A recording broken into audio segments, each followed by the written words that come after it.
Moving on, the fixed income market could get interesting this election season. Following last week's presidential debate, the benchmark 10-year yield rose 6 points to 4.34. We're looking at how to navigate the big picture on bonds with the Yahoo Finance playbook. And joining us now to discuss is Kevin Nicholson, Riverfront Investment Group Global Fixed Income CIO. Kevin, it's good to see you. So actually, Kevin, I'm interested to get your take, first of all, on just the big economic news today, that jobs report, Kevin. What did you make of it? What do you think the Fed makes of it? I didn't make a whole lot of it because we've gotten a lot of mixed data over the last couple of weeks. As far as the Fed's concerned, I think that the Fed will look at that information. However, the Fed is more focused on core PCE. And I think that that's where their focus is going to be.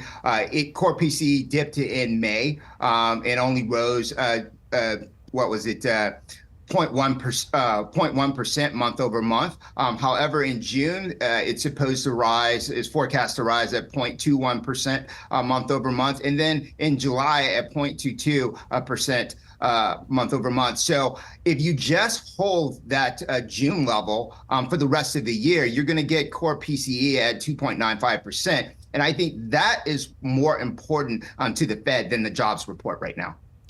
We got the 10-year, it was at 4.5% a few days ago. Now it's closer to 4.25%, just a couple bips away. And there you see a year-to-date chart. Just wondering, where do you think the 10-year stops now? So it's been traveling down for a few days. Do we get support at 4.25%? What does this mean for the market?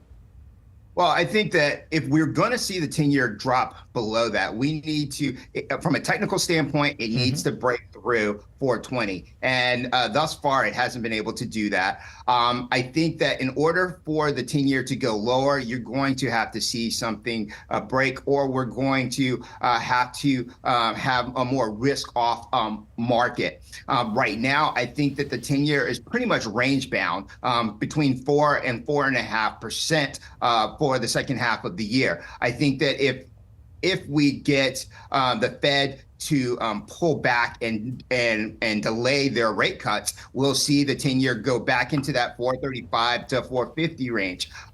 However, if they do begin to cut, I think that we're going to be closer to the bottom end of my range of 4%, closer to 4% by year end. So Kevin, let's say you're watching right now, you're a viewer, you're invested in treasuries. What's your advice, Kevin? What's your guidance?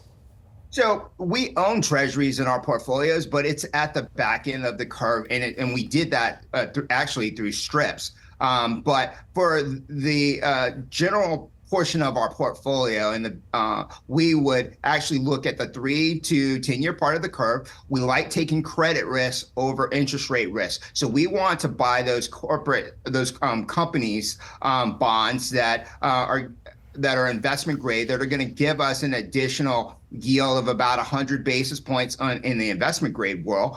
So we want to lock in yields that are above 5%.